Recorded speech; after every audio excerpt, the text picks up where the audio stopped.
नमस्कार, स्वागत आप सभी का आपके अपने एग्री हब जेट इंस्टीट्यूट के डिजिटल प्लेटफॉर्म पे। वर्तमान की हमारी जो यूनिट है, कल से हमने स्टार्ट की थी श्वसन, पादपों में रेस्पिरेशन की प्रक्रिया, श्वसन प्रक्रिया। कल मैं हालांकि आपको मैं करवा चुका हूं, थोड़ी थोड़ी हल्की हल्की रिपीटेशन लगाते हैं इसकी अपने, ठीक है, और प्रॉपर तरीके से बताएंगे आपको श्वसन प्रक्रिया के बारे में। पहले मैं आपको पहले इसमें बता चुका हूं कि श्वसन की जो प्रक्रिया है उसको कैसे बोलेंगे, उसको अपने एम्फीबॉलिक अभिक्रिया या उभयधर्मी प्रक्रिया भी कह सकता हूं। मैं क्या कह सकता हूं? उभयधर्मी प्रक्रिया भी कह सकता हूं। हालांकि ये जो प्रक्रिया है वो वास्तव में कैसी होती है? अपचय की प्रक्रिया होती है। उपचय की अभिक्रिया कौन है? प्रकाश संश्लेषण। इसका अंतिम उत्पाद क्या बनेगा? अरे श्वसन प्रक्रिया का अंतिम उत्पाद प्रकाश संश्लेषण प्रक्रिया का प्रारंभिक उत्पाद होता है या नहीं होता? यहां कार्बोहाइड्रेट का, ग्लूकोज का ऑक्सीजन की उपस्थिति में पूर्ण ऑक्सीकरण करके क्या बना रहे हो आप? 6CO2 6H2O। ये किसका प्रारंभिक उत्पाद है? प्रकाश संश्लेषण प्रक्रिया का। बात समझ में आ गई? यहां से यूं चलेगी अपचय, यहां से यूं चलेगी, क्या हो जाएगी? उपचय की प्रक्रिया हो जाएगी। इसीलिए इसको क्या बोला गया? उभयधर्मी प्रक्रिया बोला गया। हमने कह दिया अपचय और उपचय दोनों प्रक्रियाएं इसके अंदर पाई जाती हैं। ऊष्माक्षेपी अभिक्रिया है बेटा, ठीक है बेटा, कन्फर्म होगी। क्षेपी का मतलब क्या है? ऊर्जा विमुक्त होती है। क्या होती है? ऊर्जा विमुक्त होती है। पढ़ा चुका हूं उसके बारे में आपको मैं। अगर हम ऑक्सी श्वसन की प्रक्रिया पढ़ेंगे तो अधिक मात्रा में ऊर्जा का निकास होगा, और यदि हम अनाक्सी श्वसन की बात करेंगे तो यहां पे कम मात्रा के अंदर ऊर्जा का निकास होगा। कन्फर्म है ये दोनों चीजें? क्लियर हुई बात बेटा? आगे चलता हूं, ये पढ़ा चुका हूं आपको मैं, आगे देखें आप। इससे शानदार मैंने करवाया आपको, ये तो कुछ भी नहीं है। श्वसन की प्रक्रिया के अंदर यदि हम क्रियाधार की बात करते हैं तो हमने 3 क्रियाधार लिए थे। पहला कौन सा था? बात आती है कि श्वसन की प्रक्रिया में प्राथमिक श्वसनी क्रियाधार कौन कहलाता है? कौन कहलाता है? वसा क्यों नहीं कहलाता? कार्बन संख्या बहुत ज्यादा होती है इसकी, कार्बन संख्या इसकी बहुत ज्यादा होती है। चाहे आप इसको लो, आसानी से विघटन होगा, इसको लो, थोड़ा लंबा समय लगेगा, इसको लो, लेने की आवश्यकता नहीं है, तो अपने आप ही हो जाएगा। खाना पीना बंद कर दो, ये अपने आप चालू हो जाएगा। इसमें कार्बन संख्या कम है, अपघटन जल्दी होगा। कार्बन संख्या बहुत ज्यादा है, ये पहले किसमें टूटेगा? इसमें टूटेगा। ये पहले इसका निर्माण करवाएगा, फिर ये प्रक्रिया आगे चलेगी। अब बताओ, यहां से गंगानगर जाना आसान या यहां से पहले इधर आओ फिर यहां जाओ, ये आसान? पहले यही आसान रहेगा, ये पथ आसान रहेगा। इसे बोला गया है प्राथमिक श्वसनी क्रियाधार। श्वसन की प्रक्रिया में कार्बोहाइड्रेट या वसा का जब प्रयुक्त होती हैं, जब इनका प्रयोग किया जाता है, तो इस प्रकार के श्वसन को हम क्या कहते हैं? प्लावी श्वसन या फ्लोटिंग श्वसन कहते हैं। और जबकि यदि इन दोनों को भोजन के रूप में, श्वसन क्रियाधार के रूप में लेना बंद कर दें तो हमारा शरीर की प्रत्येक कोशिका स्वतः किसका प्रयोग करेगी? प्रोटीन का प्रयोग करेगी। और जब प्रोटीन का प्रयोग करेगी तो इस प्रकार के श्वसनी क्रियाधार की उपस्थिति में हम इसको क्या बोलेंगे? प्रोटोप्लाज्मिक श्वसन। क्या बोलेंगे बेटा? प्रोटोप्लाज्मिक श्वसन की प्रक्रिया कहते हैं। और ये इस प्रकार का जो श्वसन होता है वो कौन से माध्यम में लगता है? इसे जीव द्रव्य श्वसन भी कहा जाता है। प्रोटोप्लाज्म में क्या होता है? जीव द्रव्य तो होता है। कोशिका खुद का प्रोटीन जो होता है उसका इस्तेमाल करती है जब बाहरी भोजन बंद हो जाता है। ऐसी कंडीशंस कब आ जाती है? भूखमरी में, भूख हड़ताल में, लंबे समय तक जब भोजन ना किया हो, तब व्रताहार में 8-10 दिन से नौरते रख रहे हो, उसके अंदर, है ना, या फिर रोजा रख रहे हो, उसके अंदर करवा चौथ में ऐसा नहीं होता, क्योंकि उसमें तो भूख पहले ही पूरी कर ली जाती है। ठीक है, वो तो एक नाम है जेब को लूटने का, और कुछ नहीं है। हाँ जी, आगे चलते हैं बेटा। श्वसन के हमने 2 प्रकार पढ़े, सारी चीजें मैं बता चुका हूं इसके अंदर आपको। ऑक्सी श्वसन की प्रक्रिया, ऑक्सीजन का उपयोग होता है। अनाक्सी श्वसन की प्रक्रिया, ऑक्सीजन का उपयोग नहीं होता। यदि ऑक्सीजन का उपयोग होगा, कौन सी कोशिकाएं मिलेंगी? सभी जीवित कोशिकाओं में पूर्ण ऑक्सीकरण होगा। ऑक्सीजन की उपस्थिति में क्या होता है? पूर्ण ऑक्सीकरण होता है। पूर्ण ऑक्सीकरण होता है। ग्लूकोज का एक अणु जो होता है उससे कितने एटीपी बनते हैं? 38 एटीपी। ये 36 एटीपी भी हो सकते हैं, ये 38 एटीपी भी हो सकते हैं। दोनों के लिए एक अलग अलग मॉडल आएंगे, समझाऊंगा उसके अंदर आपको मैं। ग्लाइकोलाइसिस प्रक्रिया जो होती है वो कहां संपन्न होती है? कोशिका द्रव्य में। कोशिका द्रव्य में या साइटोसोल में। इसको काट कर क्या लिखोगे? इसको काटोगे नहीं, क्योंकि साइटोसोल किसका भाग है? कोशिका द्रव्यता का भाग है, इसलिए हम बोलेंगे कोशिका द्रव्य के साइटोसोल अथवा हाइलोप्लाज्म भाग में पाई जाती है। कन्फर्म हुआ? आगे चलता हूं। क्रेबस चक्कर जो होता है वो कहां होता है? वो माइटोकॉन्ड्रिया के मैट्रिक्स में होता है। कहां होता है बेटा? माइटोकॉन्ड्रिया के अधात्री में, मैट्रिक्स में होता है। इसके उत्पाद क्या होंगे? ऑक्सी श्वसन प्रक्रिया का उत्पाद क्या होता है? कल करवाया था मैंने, 6 CO2 6 H2O प्लस ऊर्जा। ऊर्जा कितनी मिलेगी? 686 किलो कैलोरी ऊर्जा। एक स्टेप याद, दूसरा अपने आप याद हो जाएगा आपको। कन्फर्म हुआ? सेकंड पार्ट के अंदर अपने क्या पढ़ेंगे? अनाक्सी श्वसन। यहां ऑक्सीजन का यूज नहीं होता। ये किसमें किसमें हो सकती है? कवकों में, यीस्ट में, जीवाणुओं में संग्रहित जो भंडारित बीज हैं, जो स्टोर में रखे हुए आलू हैं, स्टोर में रखी हुई सब्जियां हैं, स्टोर में रखे हुए बीज हैं, उनके अंदर हो सकती है। और जब आप बीजों को मृदा के अंदर रोपते हो, बिजाई करते हो, बिजाई करने के बाद में जब बीज का अंकुरण होता है, क्या होता है बेटा? अंकुरण होता है। वैसे बीजों के अंदर बेटा कौन सी कंडीशन पाई जाएगी? अनाक्सी श्वसन की प्रक्रिया पाई जाएगी। अब अनाक्सी श्वसन है, ऑक्सीजन का यूज नहीं हो रहा, तो सिंपल सी बात आपने क्या बोलेंगे? कार्बोहाइड्रेट का अपूर्ण ऑक्सीकरण होगा। और जब अपूर्ण ऑक्सीकरण होगा तो इसमें क्या बोलेंगे? कौन सा उत्पाद मिलेगा बेटा हमें? अल्कोहल मिलेगा, साथ में CO2 भी निकलेगी, ऊर्जा भी निकलेगी। लेकिन कितनी निकलेगी? 56 किलो कैलोरी ऊर्जा निकलेगी। क्या निकलेगी बेटा? 56 किलो कैलोरी ऊर्जा जो होगी मुक्त होगी। कहने का मतलब ऑक्सी श्वसन की तुलना में अनाक्सी श्वसन में ऊर्जा कम मात्रा में विमुक्त होती है। कंफर्म हुआ बेटा? दूसरी बात, यहां एक ग्लूकोज के अणु से कितने ATP बन रहे हैं? 36 या 38। यहां कितने बनेंगे? कितने बनेंगे बेटा? यहां पे केवल 2 ATP बनेंगे। इन चीजों का आप ध्यान रखिएगा। ये सभी प्रक्रियाएं कहां मिलेंगी आपको? साइटोप्लाज्म के साइटोसोल भाग में मिलेंगी। कंफर्म हुआ? चलता हूं नेक्स्ट पेज के ऊपर।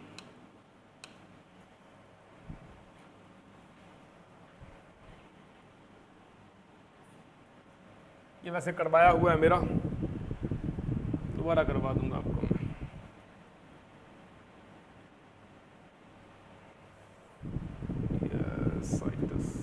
Three step glycolysis. अपने टॉपिक पे आओ। आज का अपना टॉपिक रहेगा ग्लाइकोलाइसिस। क्या रहेगा बेटा? This one. ये संक्षिप्त क्वेश्चन दिए हुए हैं, इसका बेस आगे मैं करवाता हूं आपको मैं। हमने कल क्या पढ़ा था?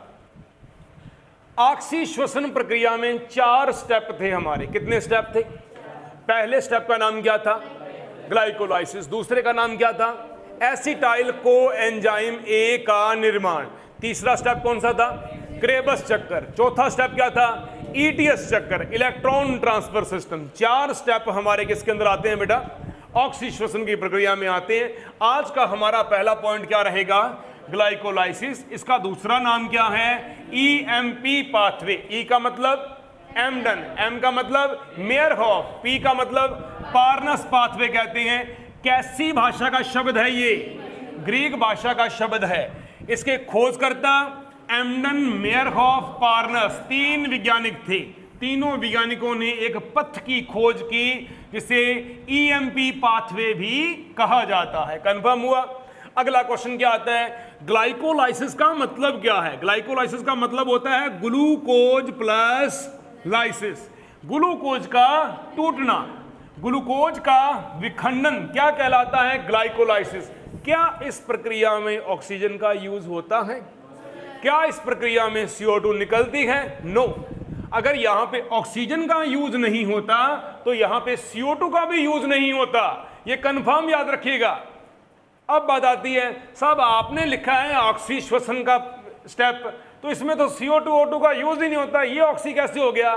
कल क्या करवाया था कि ग्लाइकोलाइसिस ऑक्सी श्वसन और अनाक्सी श्वसन के लिए कॉमन पाथवे माना जाता है। क्या माना जाता है? कॉमन पाथवे है, ये सामान्य पाथवे है।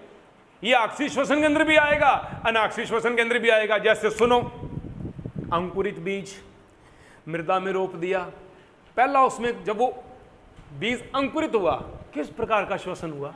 अनाक्सी। अब अंकुरित होने के बाद में जब वो बड़ा हो जाएगा, अब कौन सा श्वसन करेगा? ऑक्सी करेगा। तो तो इसका आधार क्या बना? अनॉक्सी श्वसन। ऊपर की प्रक्रियाएं कौन कर रहा है? ऑक्सी श्वसन। लेकिन इसकी वृद्धि तो हो रही है ना, तो इसलिए बोल दिया ये वाला जो पथ है ये सामान्य पथ माना जाता है, इसलिए इसको कॉमन पाथवे कहते हैं। अगली लाइन, ग्लाइकोलाइसिस कैसी प्रक्रिया है?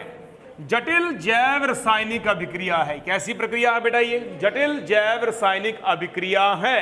ग्लाइकोलाइसिस का मतलब क्या है? ग्लूकोज के एक अणु का टूटना और पायरुविक अम्ल के दो अणुओं का बनना।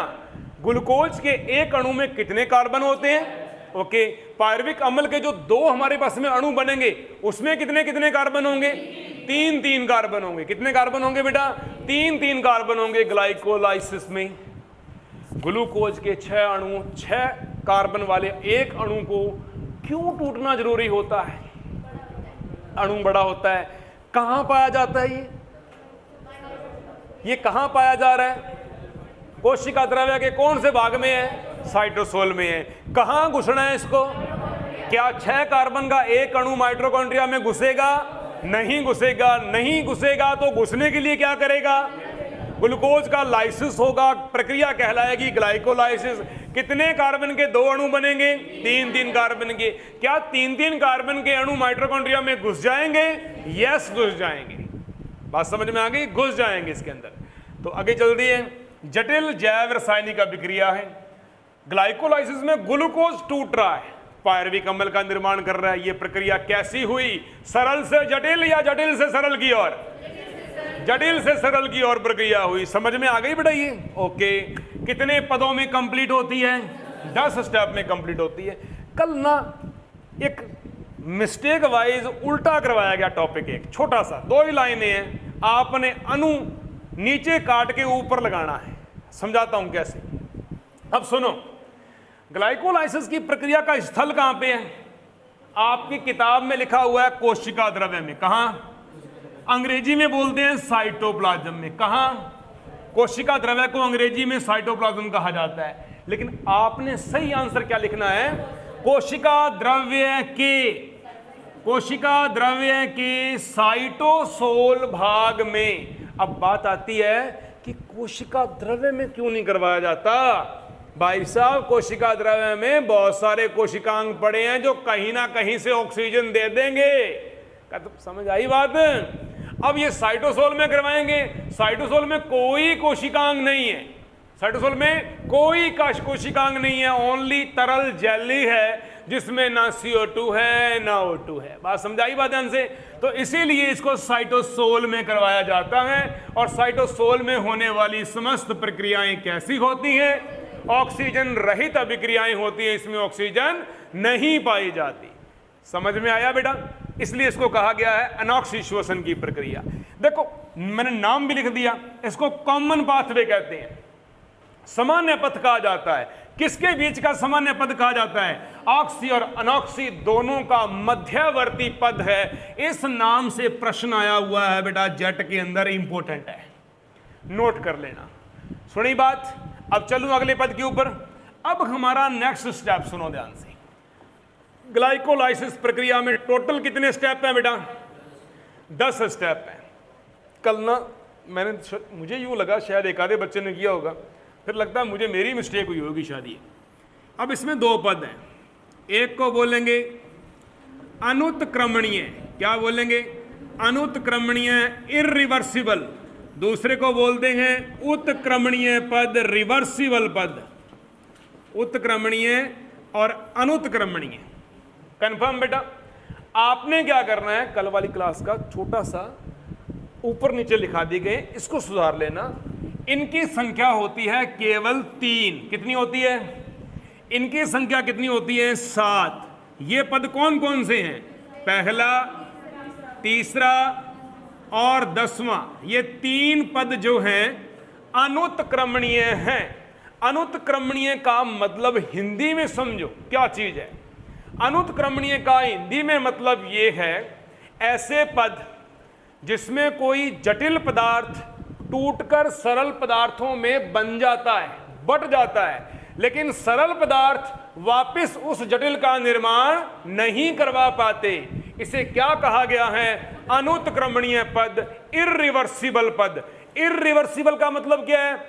जब ए से बी बन गया है तो बी वापस ए का निर्माण नहीं करवा पाएगा।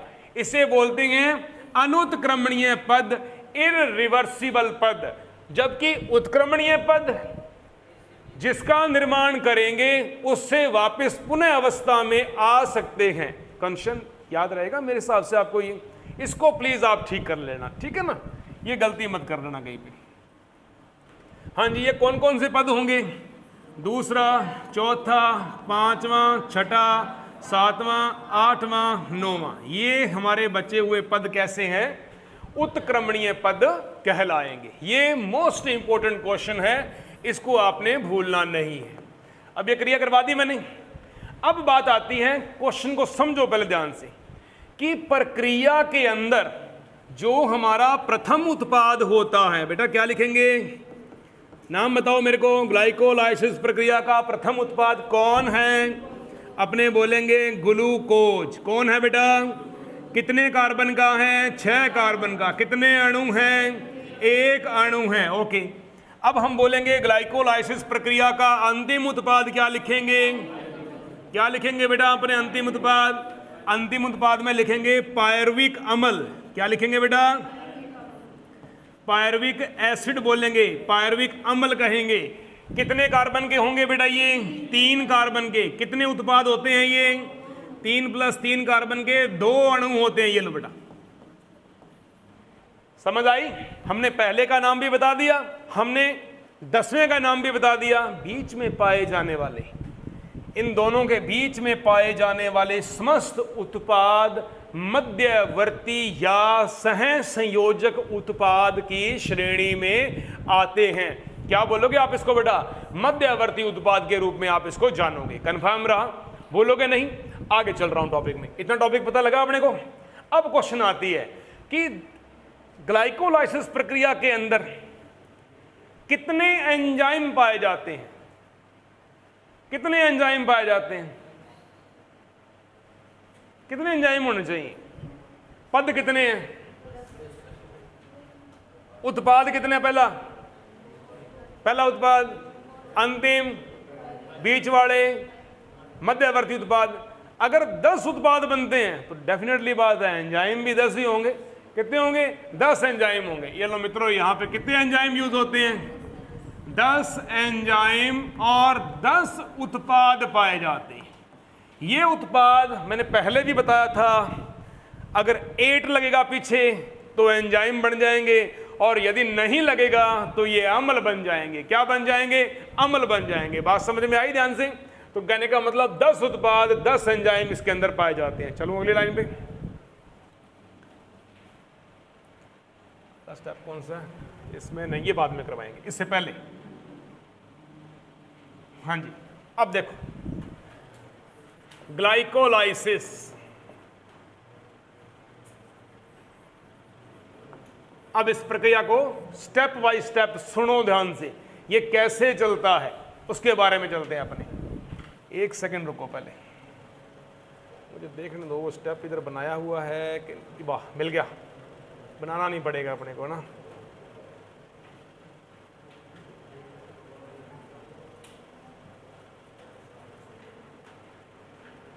अगर यहां समझ में नहीं आ रहा तो मैं इसको बना दूं, थोड़ा बना दूं। आप हाथ से बनाओगे आपको याद रहेगा ये।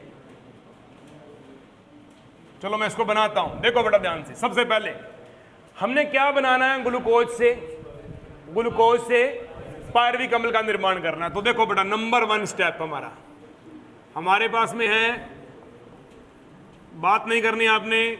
ग्लूकोज कितने कार्बन का है बेटा? 6 कार्बन का। कितना अणु है? 1 अणु है। कंफर्म? समझ में आया? ग्लूकोज ने क्या बनाया बेटा? ग्लूकोज 6 फॉस्फेट का निर्माण कर दिया। ये लो बेटा, ग्लूकोज 6 फॉस्फेट का निर्माण कर दिया। यहां कितना अणु था तो यहां पर भी कितना अणु होगा? कितने कार्बन थे? इधर कितने कार्बन होंगे? 6 कार्बन होंगे। कंफर्म हुआ? इस प्रक्रिया के दौरान क्या हुआ? सुनो, इस प्रक्रिया के दौरान एक एटीपी का अणु टूटेगा, क्या बनाएगा? एडीपी प्लस आईपी का निर्माण कर देगा। एडीपी का पूरा नाम एडिनोसिन डाइफॉस्फेट, आईपी का नाम इनऑर्गेनिक फास्फेट, हिंदी में कह दो अकार्बनिक फास्फेट। क्या बोलोगे बेटा? अकार्बनिक फास्फेट। यहां एटीपी बना है या खपत हुआ है? शाबाश, इस चीज को ध्यान दीजिएगा, ये खपतशील है। कैसा है? खपतशील है। आपने 1,00,000 रुपया एक पॉलिसी में रख दिया, आपकी इन्वेस्टमेंट कर दी आपने। क्या कर दी? इन्वेस्टमेंट कर दी। तो क्वेश्चन आता है, ग्लाइकोलाइसिस प्रक्रिया के अंदर 2 ही पद होते हैं, एक को बोलते हैं इन्वेस्टमेंट पद, एक को बोलते हैं पे ऑफ पद। मैंने 15 साल से बीमा भरा, दिए, अब समय आया है लेने के लिए। तो इसमें इन्वेस्टमेंट के कितने पद मिलेंगे आपको? 5। और बाकी के 5 पद कौन से होंगे? जहां से हम पैसा लेंगे। सुनिए बात, अभी हमारा डेबिट हो रहा है, 5 पदों के बाद में हमारे अंदर क्या होगा बेटा? क्रेडिट होगा। तो पहला पद क्लियर हुआ, समझ आया? दूसरा पद, दूसरा पद देखे ध्यान से, क्या बनेगा? ग्लूकोज अपने समान क्या बनाता है? समावयवी बनाता है। तो इसका नाम क्या आएगा? देखो, फ्रक्टोज 6-फॉस्फेट का निर्माण करता है बेटा। ये इसका बन गया समावयवी। अगर ये इसको बना रहा है तो ये वापस इसको बनाएगा। क्या इस पद के अंदर कोई एटीपी कोई बनता है या कोई टूटता है? कुछ नहीं होता है। यहां पे क्या पाया जाता है? यहां बोलेंगे बेटा समावयवीकरण पाया जा रहा है। कैसा समावयवीकरण? प्रथम समावयवीकरण। प्रथम समावयवीकरण कहेंगे बेटा इसको। एंजाइम कौन सा प्रयुक्त होगा बेटा? यहां पे क्या बोलेंगे? Isomerase enzyme. क्या बोलेंगे? आपकी किताबों में बनने वाले उत्पाद को आगे जोड़ दिया जाता है, तो इसका नाम कहलाएगा फ्रैक्टो आइसोमरेज। क्या बोलेंगे? फ्रैक्टो आइसोमरेज। फ्रैक्टो जोड़ने की लोड़ ही नहीं है, मेरे तरीके से आसान तरीके से पढ़ो। हमने लिख दिया आइसोमरेज, आइसोमरेज एंजाइम यहां पे लिख दिया। ये लो बेटा, ये इसमें एंजाइम काम आ गया। इस प्रक्रिया में जब एटीपी टूट के एडीपी आईपी बनाता है, यहां एंजाइम कौन सा काम आता है? एटीपी जहां टूटकर एडीपी आईपी बनाए वहां एंजाइम काम आता है काइनेज एंजाइम। जहां एडीपी आईपी जुड़ के एटीपी बनाए, यहां पर भी कौन सा एंजाइम काम आता है? Kinase enzyme. कितने कार्बन का उत्पाद है हमारा? 6 कार्बन का। हम लिख देंगे हेक्सोकाइनेज एंजाइम। कौन सा एंजाइम बेटा? Hexokinase enzyme. ये लो मित्रों, 2 एंजाइम हमारे पास में आ गए हमारे पास में। सुनो गौर से, कैसे? इधर भी एक अणु था, यहां पर भी एक अणु है, और यहां पर भी कितना अणु है? एक अणु है। इसमें भी कितने कार्बन? इसमें भी कितने कार्बन? इसके अंदर भी कितने कार्बन? क्योंकि फ्रक्टोज और ग्लूकोज एक ही मां के 2 बेटे, जुड़वा। सुनेंगी बात ध्यान से। जुड़वा भी कौन से? कौन से? Zygotic twins. आइडेंटिकल ट्विंस नहीं है, जाइगोटिक ट्विंस हैं। अब ये मत पूछना सर जाइगोटिक और आइडेंटिकल ट्विंस क्या होते हैं, ये निषेचन में पढ़ाएंगे आपको, ठीक है? चलो जी, फ्रक्टोज 6-फॉस्फेट बन गया। फ्रक्टोज 6-फॉस्फेट अब किसका निर्माण करेगा? चलते हैं आगे। फ्रक्टोज किसका निर्माण करेगा? देखो, फ्रक्टोज 1,6-डाइफॉस्फेट का निर्माण कर दिया बेटा इसने। अल फ्रक्टोज 1,6-डाइफॉस्फेट का निर्माण कर दिया। कितने अणु इसके भी? एक अणु। कितने कार्बन बेटा? 6 कार्बन। ओके, इस प्रक्रिया के अंदर क्या होगा? इस प्रक्रिया में एक एटीपी फिर टूटता है, क्या बनाता है? एडीपी प्लस आईपी का निर्माण करता है। एंजाइम कौन सा आएगा? फ्रक्टोहेक्सोकाइनेज। क्या बोलोगे? फ्रक्टोहेक्सोकाइनेज। इतना नाम लेने की लोड़ नहीं है यार, आसान कर देता हूं, लिख दो काइनेज एंजाइम, बहुत है। ठीक है बेटा, कोई गलत नहीं करेगा इसको आपका, लिख दो इसको काइनेज एंजाइम है मित्रों। कन्फर्म हुआ? इधर एटीपी बना था या खपत हुआ था? इधर एटीपी बना था या खपत हुआ था? तो यहां एटीपी बना है या खपत हुआ है? इधर भी खपत हुआ है। क्या हुआ है? खपत हुआ है। ये लो जी, ये भी है खपतशील, खपतशील एटीपी है बेटा ये। कोई डाउट किसी बच्चे को, कोई परेशानी? यहां तक सारे स्टेप समझ में आए? ग्लूकोज ने क्या बनाया? Glucose 6 phosphate. ग्लूकोज 6 फॉस्फेट ने क्या बनाया? Fructose 6 phosphate. दोनों एक दूसरे के क्या हैं? समावेवी। एंजाइम कौन सा? ओके, फ्रक्टोज 6 फॉस्फेट किसका निर्माण करेगा? फ्रक्टोज 1,6 डाइफॉस्फेट का, 1,6 डाइफॉस्फेट का। यहां तक हमारे प्रोडक्ट कितने कार्बन के थे? कितने अणु थे? समझ आई? कितने एंजाइम आ गए हैं? 1 2 3 एंजाइम आ गए। कोई दिक्कत किसी बच्चे को? कितने एटीपी की खपत हुई? कितने एटीपी की खपत हुई? 2 एटीपी की खपत हुई है, तो लिख देंगे अभी तक के पद के अंदर 2 एटीपी की खपत होती है। ये लो जी, खपत होती है। इन्वेस्टमेंट हो गई है हमारी, हमने 2 लाख रुपया भर दिया। सुन गई बात? 2 एटीपी हमारी खपत हो गई यहां पे। क्या खपत क्यों हुई? ये बड़ा अणु था, तोड़ने के लिए हथौड़े से प्रहार करना पड़ा, शक्ति लगी। अब 2 टुकड़े हुए, फिर देखा एक टुकड़ा और भी पड़ा हुआ है, क्या समान ही है, वो आइसोसमान भी हो गया। अब इसको पकड़ा, इसको फिर तोड़ा, फिर ऊर्जा लगी, और तोड़ दिया, और छोटा कर दिया इसको। अब एक प्रोसीजर में देखें, सभी बच्चों ने ये उतार लिया, गंद उतारा आपने एकदम से।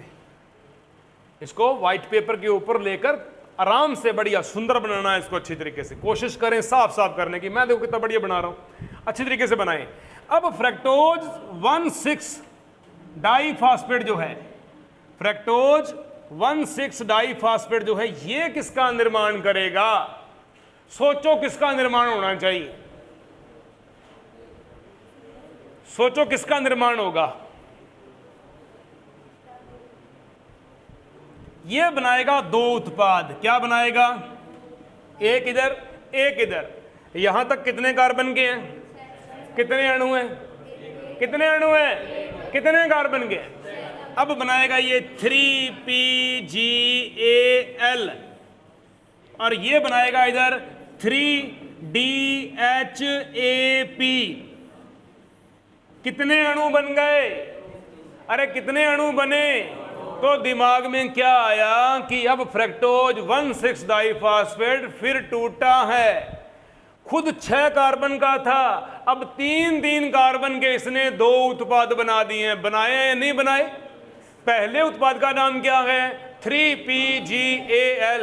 दूसरे का नाम क्या है? DHAP। ये भी कितने कार्बन का? ये भी कितने कार्बन का? अणु कितने यहाँ पे? दोनों आपस में क्या हैं? समावेवी। क्या है बेटा? ये आपस में क्या है? लिख दोगे समावेवी। समावेवी का निशान लगा दोगे। ये लो, ये समावेवी हो गई। चाहे इसको मान लो, चाहे इसको मान लो। कन्फर्म हुआ? 3 कार्बन के हो गए। समावेवी के लिए हमेशा एंजाइम कौन सा आता है? आइसोमरेज। कौन सा आता है?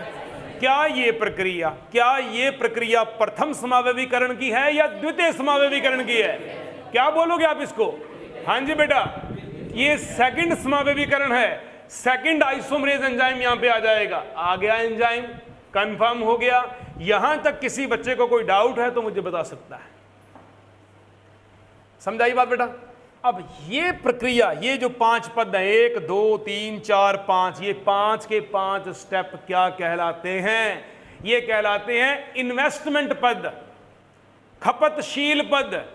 यहां ऊर्जा देनी पड़ती है, ऊर्जा की खपत करनी पड़ती है। अब इसके नीचे क्या स्टार्ट होगा? पे ऑफ।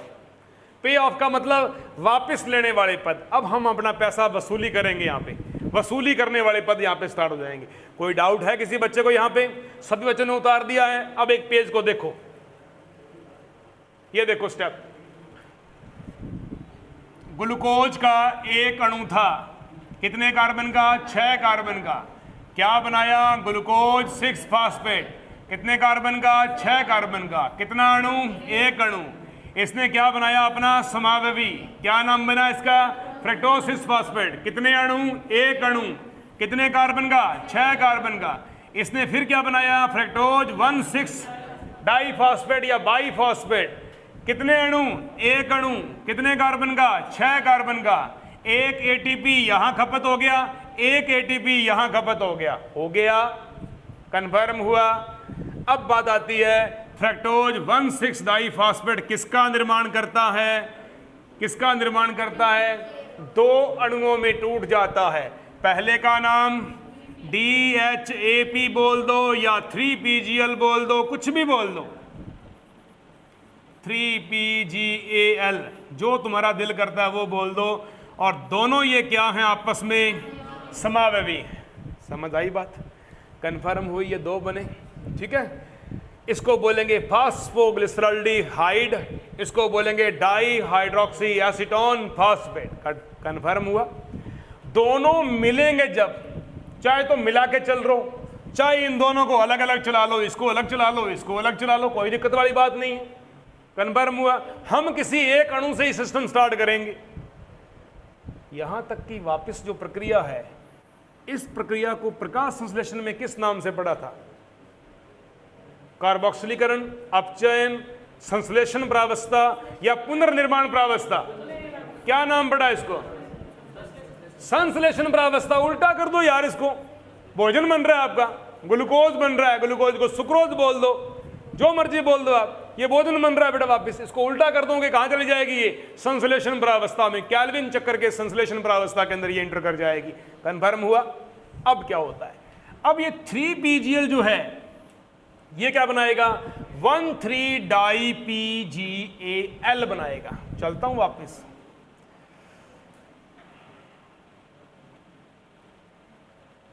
कितना पेज हुआ? आपने उतार दिया, मैं चल रहा हूं नेक्स्ट पेज के ऊपर। अभी देखो हमारे पास में 3PGAL और इसका समावयवी कौन है हमारे पास में? 3DHAP, ये बना हुआ है। अब हमारे पास में 3PGAL जो है ये किसका निर्माण कर रहा है? 1,3-डाई-PGAL का निर्माण कर रहा है। 1,3-डाई-फास्फोग्लिसरल्डिहाइड का निर्माण हो रहा है। इस प्रक्रिया में एक NAD++2H पॉजिटिव आयन आपस में मिलकर किसका निर्माण करते हैं? NADPH2 का निर्माण करते हैं। कंफर्म हुआ? अब अगर एक से चलाओ तो एक बोल दो, वरना ये 2 अणु है। यहां पे आके कितनी कंडीशन होगी बेटा? 2 अणु है भाई, एक अणु, ये दोनों मिलके कर रहे हैं। यहां पर भी कितने अणु होंगे बेटा? 2 अणु होंगे। कार्बन कितने होंगे? 3+3 बोल के चलेंगे, अपने यही बोलेंगे। 2 अणु है हमारे पास में। अब यहां पे ये क्या बन गया हमारे पास में? स्वांगीकारी के अपचायक। शाबाश। कौन सी शक्ति बनी? अपचायक शक्ति बनी। एंजाइम कौन सा काम आएगा? याद करो, जहां CO2 निकले, डी कार्बोक्सिलेज, जहां NADPH2 बने, डिहाइड्रोजिनेज। क्या बनेंगे?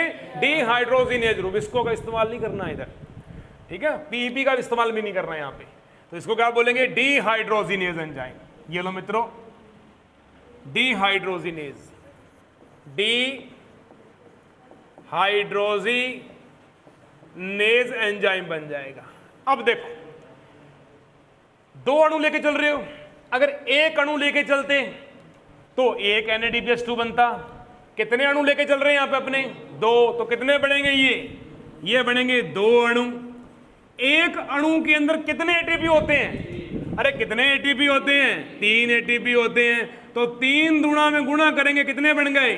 6 ATP बन जाएंगे। ये ATP कहां चले जाएंगे? ये चले जाएंगे ETS तंत्र के अंदर, इलेक्ट्रॉन ट्रांसफर सिस्टम तंत्र में चले गए। क्वेश्चन आया, क्या क्वेश्चन आया? कि इस प्रक्रिया में बनने वाले NADPH2 के कितने अणु होते हैं? 2। क्या ये ग्लाइकोलाइसिस में प्रदर्शित होते हैं? नहीं। कहां प्रदर्शित होते हैं? ATS में होते हैं। चलूं आगे, यही स्टेप जो है मैं आपको सेम यहां तक पढ़ा चुका हूं। देखो ध्यानपूर्वक, ये आ गया हमारा पर 1,3 डाई फास्फोग्लिसरिक एसिड तक आ चुका है। आ गया बेटा। अब ये क्या बनाएगा, चलूं आगे स्टेप के ऊपर में। देखो ध्यानपूर्वक, अब ये जो है 1,3 डाई PgAl है, ये किसका निर्माण करेगा? 1,3 डाई PgA का निर्माण करेगा। इसका पूरा नाम 1,3 डाई फास्फोग्लिसरिक एसिड। क्या बोलेंगे? Phosphoglyceric acid. नाम याद है सभी को? ये कन्फर्म है, दोबारा करवाने की आवश्यकता नहीं है मेरे को लगता है। शुक्र है। अब 1,3 डाई फास्फोग्लिसरिक एसिड किसका निर्माण करेगा? आगे 3 फास्फोग्लिसरिक एसिड 3PgA का निर्माण करेगा। वापस देखो चित्र के अंदर, भूलना नहीं है स्टेप का नाम। 1,3 डाई फास्फोग्लिसरल्डिहाइड था, क्या बनाया इसने? 1,3, यहां पे एक स्टेप इन्होंने आउट किया हुआ है। कितने बने हुए हैं? 1 2 3 4 5 6 7 8 9 10 नहीं, एक स्टेप यहां पे अंदर होता है, इसको बोलते हैं 1,3, जो मैंने डबल करवाया हुआ आपको, वो ध्यान रख लेना आप इसको, ठीक है बेटा। अब 1,3 फास्फोग्लिसरल्डिहाइड जो मैंने लिखवाया, फिर मैंने करवाया 1,3 डाई PgA बन गया। 1,3 डाई PgA के बाद में क्या बनता है? 3PgA बनता है। क्या बनता है बेटा? 3PgA बनता है। अब देखो ध्यान से, इसमें हमारे पास में सिर्फ फर्क कितना ही आएगा हमारा, 1,3 डाई PgA, अब क्या बन गया? 1,3 3PgA बन गया। यहां से क्या बनेगा? 2PgA कह दो, या कह दो 2PEPA कह दो, 2PPA फास्फोइनोल पायरुविक एसिड बन जाएगा। अब 1,3 डाई PgL से जब 1,3 डाई PgA बना, अब इस प्रक्रिया के अंदर किसी भी प्रकार का ATP वेटीपी जो होता है वो नहीं टूटता। कंफर्म? अब 1,3 डाई PgA जो है ये क्या करेगा? ADP प्लस IP मिलकर क्या निर्माण करेगा? ATP का निर्माण करेगा। कितने अणु हैं बेटा यहां पे भी? इधर भी कितने अणु? जब 2 अणु हैं तो ATP भी कितने बनेंगे? 2 अणु ATP बनेंगे।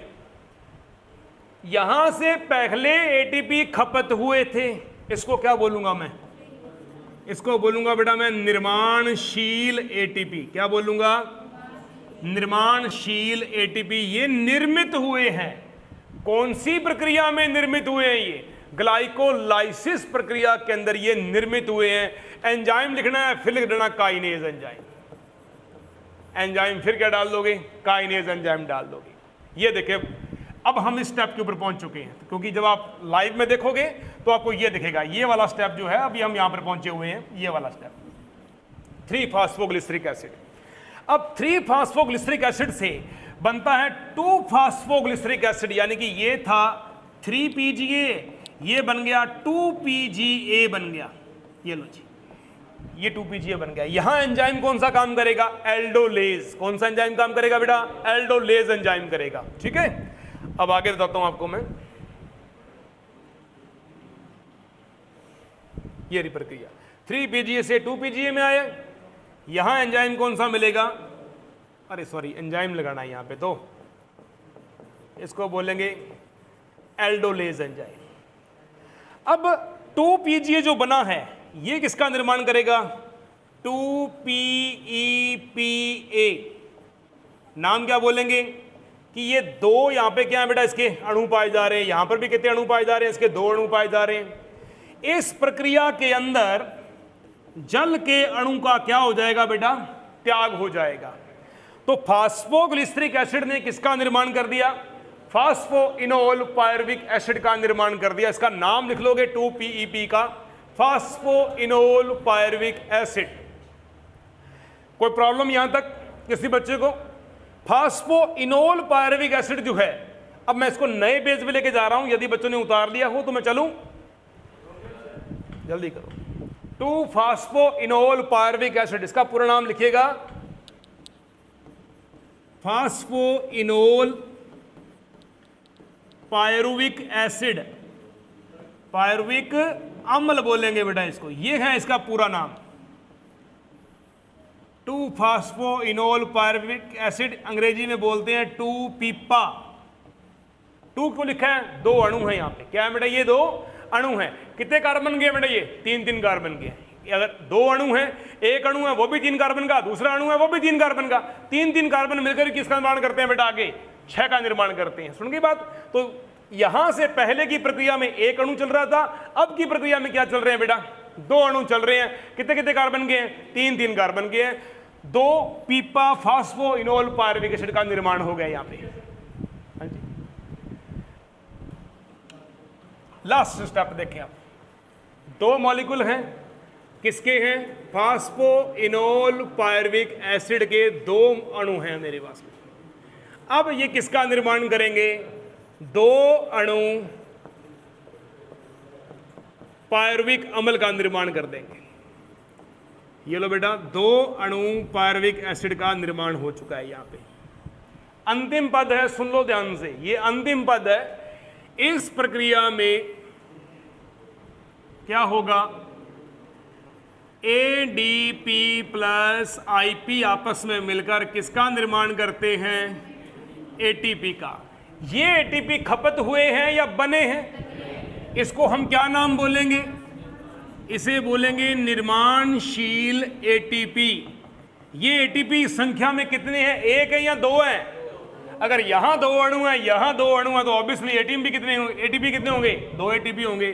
तो इनकी संख्या कितनी होती है? 2 ATP। कन्फर्म हुआ? ये ATP कहां बने हैं? ग्लाइकोलाइसिस प्रक्रिया में बने हैं। एंजाइम कौन सा आएगा? पायरुवेट काइनेज बोल दो या सीधा काइनेज कह दो, दोनों ही आंसर सही मिलेंगे आपके। ये काइनेज एंजाइम मिलेगा यहाँ पे। ग्लाइकोलाइसिस प्रक्रिया में हमने स्टार्टिंग की थी ग्लूकोज के 1 अणु से।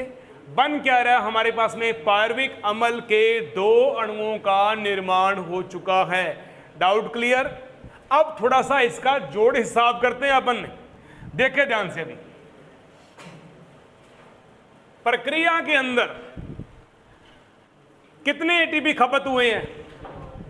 कितने ATP खपत हुए हैं बेटा? 2 ATP खपत हुए हैं।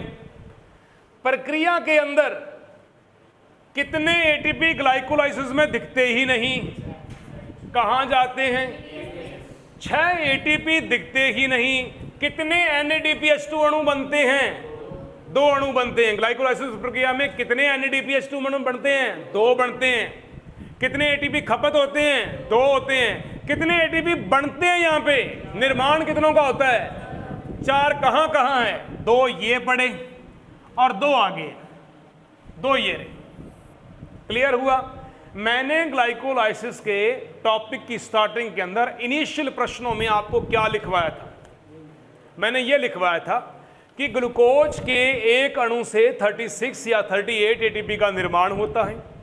इस प्रक्रिया के दौरान, ग्लाइकोलाइसिस प्रक्रिया के दौरान 2 NADPH2 का निर्माण होता है, 2 ATP खपत होते हैं, 4 अणु का निर्माण होता है, सीधा डायरेक्ट होता है बेटा। अब एक क्वेश्चन लिखेंगे अपने इसके अंदर। कैसे लिखेंगे? उसकी भाषा आपको ये सामने पड़ी हुई है, मुझे दोबारा लिखने की आवश्यकता नहीं पड़ेगी। मैं इसमें बता देता हूं आपको। देखो, हमने पढ़ी ग्लाइकोलाइसिस की प्रक्रिया। ग्लूकोज का 1 अणु था 6 कार्बन का, क्या बना रहा है? पायरुविक अम्ल के 2 अणु, कितने कितने कार्बन के? ग्लाइकोलाइसिस प्रक्रिया को कितने पदों में बांटा गया था बेटा? 10 स्टेप में बांटा गया था। कितने एंजाइम थे? 10 एंजाइम थे बेटा इसके अंदर। ये 10 एंजाइम इसके अंदर पाए जा रहे हैं। 10 एंजाइमों को 10 पदों को 2 विक्रियाओं में बांटा गया। एक को बोला गया अनुत्क्रमणीय, एक को बोला गया उत्क्रमणीय। कन्फर्म था? क्लियर था? ग्लाइकोलाइसिस प्रक्रिया के अंदर अगर आपसे ये इसका जोड़ हिसाब सारा कंप्लीट, हमारे पास में कितने अणु NADPH2 के बने थे? 2 अणु बने थे। एक अणु में कितने ATP होते हैं? 3 को गुणा करोगे 2 से, कितने ATP बन जाएंगे? 6 ATP बन जाएंगे। क्या ये 6 ATP ग्लाइकोलाइसिस प्रक्रिया में प्रयुक्त होते हैं? नहीं होते। ये कहां दिखाई देंगे? ETS प्रभाव में दिखाई देंगे, ETS तंत्र में काम आएंगे। ग्लाइकोलाइसिस प्रक्रिया में कितने ADP प्लस IP, कितने ATP बने हैं? अरे कितने एटीपी बने हैं बेटा? 4 बने। 4 बने, कितनी बार बनता है? क्वेश्चन आता है ग्लाइकोलाइसिस प्रक्रिया में एटीपी का निर्माण, मैं सुन लो ध्यान से, एटीपी का निर्माण कितनी बार होता है? 1 बार, 2 बार, 3 बार, 4 बार? 2 बार। 2 बार एटीपी का निर्माण होता है। 2 बार एटीपी निर्माण होने से कितने एटीपी बनते हैं? 1, 2, 3, 4। 4 एटीपी बनते हैं। ग्लाइकोलाइसिस प्रक्रिया में कितनी बार एटीपी की खपत होती है? 2 बार में कितने एटीपी खपत होते हैं? कितने एटीपी निर्माण होते हैं? कितनी बार में निर्माण होते हैं? 2 बार में निर्माण होते हैं। ये बात ध्यान दीजिएगा। टोटल एटीपी बनाएंगे अब अपने ग्लाइकोलाइसिस में। टोटल कितने एटीपी बने? 6 एटीपी ये बन गए बेटा, 4 एटीपी ये बन गए। टोटल कितने बन गए? प्रश्न की भाषा क्या रहेगी? ग्लाइकोलाइसिस प्रक्रिया में कितने एटीपी बनते हैं? 6 ये बने, 4 ये बने, बन गए 10। अगर मैं पूछूं वास्तव में कितने एटीपी का निर्माण केवल ग्लाइकोलाइसिस में होता है? केवल ग्लाइकोलाइसिस में होता है। अरे केवल 4 एटीपी का निर्माण होता है। जो 6 बने हैं ना वो ग्लाइकोलाइसिस के अंदर बने हैं, लेकिन यहां दिखते नहीं हैं। सुन गई बात? ये कहां दिखेंगे? ये ईटीएस में दिखेंगे। वास्तविक देखा जाए तो ग्लाइकोलाइसिस में 4 ही एटीपी का निर्माण होता है। अब बात आएगी कि ग्लाइकोलाइसिस प्रक्रिया में कितने एटीपी खपत हुए हैं? कितने एटीपी खपत हुए हैं बेटा? 2। टोटल बढ़ाए हमने, कितने थे? 10 में से 2 घटा दो, कितने बन गए? तो आप सीधा कह सकते हो ग्लाइकोलाइसिस प्रक्रिया में 8 एटीपी निर्मित होते हैं। हो गए 8 एटीपी निर्मित होते हैं। ये पहली भाषा है, सुन लो, जैसे लिखाऊंगा वैसे आंसर देना है। फिर क्वेश्चन आता है कि क्या ग्लाइकोलाइसिस में शुद्ध रूप से देखा जाए तो कितने एटीपी निर्मित होते हैं? केवल 4। शुद्ध रूप से कितने एटीपी बनते हैं? 4। शुद्ध रूप से कितने खपत होते हैं? शुद्ध रूप से कितना लाभ हुआ? शुद्ध रूप से कितने एटीपी का लाभ हुआ? अब मेरे क्वेश्चन समझ रहे हैं कि मैं कौन से शब्दों का प्रयोग कर रहा हूं? मैं शुद्ध रूप से प्रयोग कर रहा हूं। ठीक है, तो अपने क्या बोलेंगे? निर्माणकारी 4, खपत होने वाले 2, 4 - 2 = 2, शुद्ध 2 एटीपी का लाभ होता है। अब बोलोगे सर आपने बोला यहाँ पे 8 एटीपी, भाई साहब 6 एटीपी ईटीएस में जा रहे हैं। अगर मैं इनको ना जोड़ूं तो केवल 2 ही एटीपी का लाभ होता है, अन्यथा फिर इसके अंदर 8 एटीपी बनते हैं। कोई भी बच्चा आगे से प्रश्न करने से पहले मेरे रिकॉर्डेड लेक्चर को अच्छी तरीके से सुन ले कि मैं क्या कह रहा हूं। कल को मेरे सामने सवाल मत खड़ा करना आप इस चीज के लिए। दोबारा बोल देता हूं, मैं नई लाइन से एक टॉपिक लिखवाता हूं। देखो, ग्लाइकोलाइसिस में निर्माणकारी, शुद्ध रूप से निर्माणकारी जो एटीपी हैं उनकी संख्या कितनी है बेटा? उनकी संख्या है 4 एटीपी। अरे निर्माणकारी की बात बोल रहा हूं मैं, गोंगो। ग्लाइकोलाइसिस में शुद्ध रूप से खपत होने वाले एटीपी कितने हैं? खपत होने वाले एटीपी जो हैं ये कितने हैं बेटा? 2 एटीपी। क्वेश्चन आया ग्लाइकोलाइसिस में शुद्ध रूप से कितने एटीपी का लाभ होता है? एटीपी का लाभ, नेट प्रॉफिट कितना होता है? अरे तेरी तो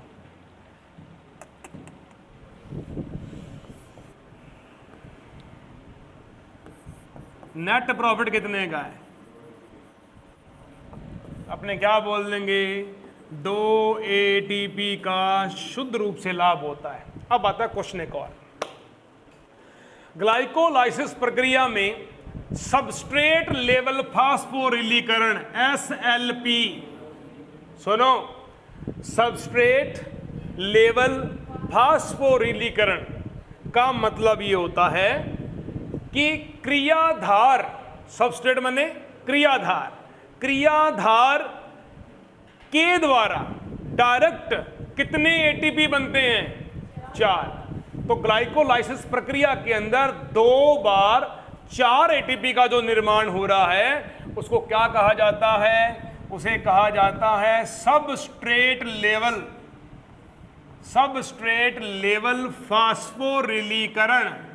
क्या कहा जाता है बेटा? सबस्ट्रेट लेवल फास्फोरिलीकरण के द्वारा ग्लाइकोलाइसिस प्रक्रिया में कितने एटीपी का निर्माण होता है? आप आंसर भरोगे 4 एटीपी का निर्माण होता है। ग्लाइकोलाइसिस में शुद्ध रूप से खपत होने वाले एटीपी कितने हैं?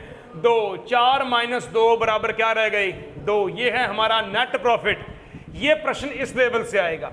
सेकंड क्वेश्चन पूछा जाएगा, ग्लाइकोलाइसिस में टोटल कितने एटीपी बनते हैं? टोटल, यहां शुद्ध लिखा हुआ नहीं आएगा। टोटल एटीपी की बात पूछेंगे तो आप क्या बोलोगे? आप ये बोलोगे सर 2 NADPH2 से बने 3 गुणा में 2 बराबर 6 एटीपी और 4 एटीपी सर यहां पे बन गए, निर्मित हुए।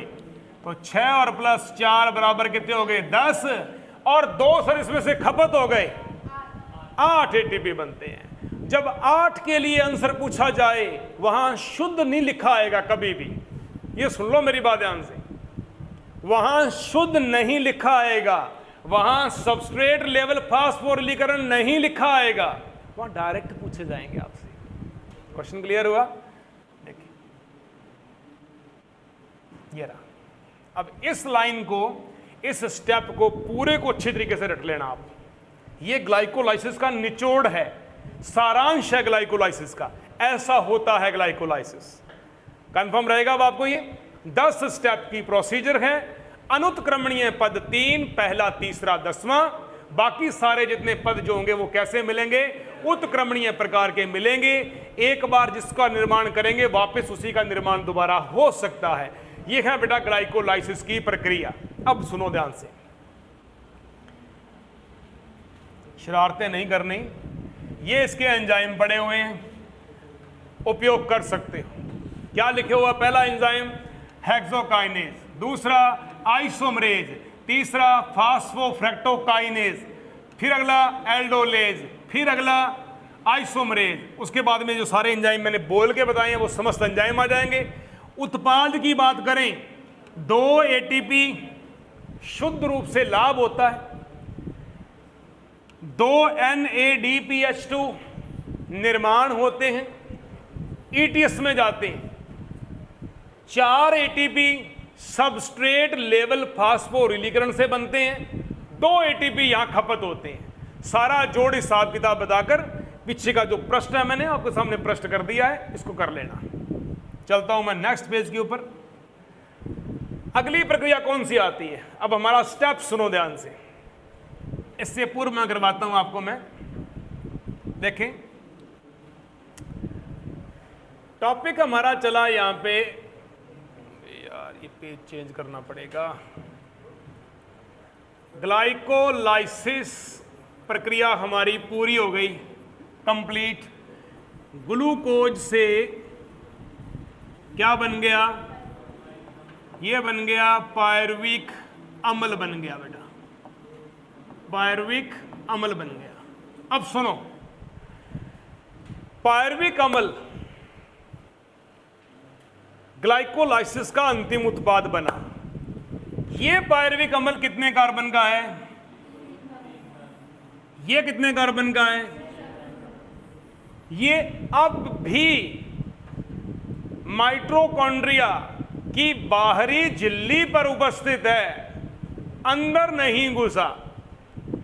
पहला पद ग्लाइकोलाइसिस, दूसरा पद का नाम क्या था? एसिटाइल कोएंजाइम ए का निर्माण। दूसरा पद हमारा क्या है? एसिटाइल कोएंजाइम ए का निर्माण। कब होगा निर्माण? ये पायरुविक अम्ल के बाद में। कब होगा बेटा? ये पायरुविक अम्ल के बाद में। कैसे होगा? सुनो, ये रहा सेकंड स्टेप हमारा, एसिटाइल कोएंजाइम ए का निर्माण। इसका दूसरा नाम क्या है? इसको लिंक अभिक्रिया भी कहते हैं। क्या कहते हैं बेटा? ओके। इसका दूसरा नाम क्या है? इसे योजक कड़ी भी कहा जाता है। इसका तीसरा नाम इसे कनेक्टिव लिंक भी कहा जाता है। क्या कहा जाता है? इसे कनेक्टिव लिंक भी कहा जाता है। कैसे? ग्लाइकोलाइसिस और क्रेबस चक्कर, ग्लाइकोलाइसिस और क्रेबस चक्कर के बीच की जो योजक कड़ी है उसको किस नाम से जाना जाता है? एसिटाइल को एंजाइम ए के निर्माण की प्रक्रिया कहा जाता है। कन्फर्म हुआ? ग्लाइकोलाइसिस की प्रक्रिया हो रही है कोशिका द्रव्य के साइटोसोल भाग में। कहां हो रही है बेटा? के साइटोसोल भाग में हो रही है। कन्फर्म? क्रेबस चक्कर की प्रक्रिया हो रही है माइटोकॉन्ड्रिया के, कहां हो रही है बेटा? मैट्रिक्स में हो रही है। ग्लूकोज टूटकर बना रहा है पायरविक अम्ल का निर्माण। पायरविक अम्ल डायरेक्ट माइटोकॉन्ड्रिया के अंदर एंटर नहीं कर सकता। यहां ये 6 कार्बन का था, पायरविक अम्ल 3 कार्बन का है, अभी भी एंटर नहीं कर रहा। अब हम क्या करेंगे? एसिटाइल कोएंजाइम ए का निर्माण करवाएंगे। क्या करवाएंगे? एसिटाइल कोएंजाइम ए का निर्माण करवाएंगे। अब एसिटाइल कोएंजाइम जो ए है ये बनेगा किससे? ये बनेगा पायरविक एसिड से। सुने एग्जांपल में,